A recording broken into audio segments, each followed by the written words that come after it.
avtovitsan ancha savobli ishlar qilyapti. Men ham xudo xohlasa zo'r proyekt qilaman.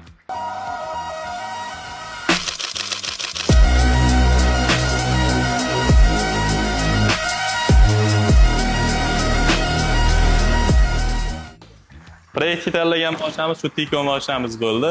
Yaxshilik qilsang uzoqdan emas, o'zingning yaqinlaringdan boshlagin deyishgan. O'shaning uchun men 2014-yil birga private birga o'qigan Jamila opamni mashinalarini proyektga tanlab oldim. Jamila opa, keling. Bizga ishonganingizga rahmat. Xudo xolasa mashinangizni chiroyli qilib bitirib berishga harakat qilamiz. Men bu narsani ancha o'yladim, keyin sizga o'ylab yozdim. Shu yozganimda sizda qanaqa emotsiyalar bo'ldi, o'shalar bilan bo'lishsangiz biz bilan. Siz aytganda juda xursand bo'lib ketdim. O'zingiz ham ko'rdingiz, smayliklar tashlab, voy deb kutib bir xilda voy aynib qolsa-chi deb qo'rquv ham bo'ldi. Ochig'i keyin yo'q, qarasam chiroyli qilib beramiz. Xudo xolasa mashinamizni qabul qilib oldik. Endi bu yoqqa bizda uzoq mehnat bizani kutib turibdi. Bunga bizga motivatsiya berish uchun sizlarni podдержкаga kerak bo'ladi.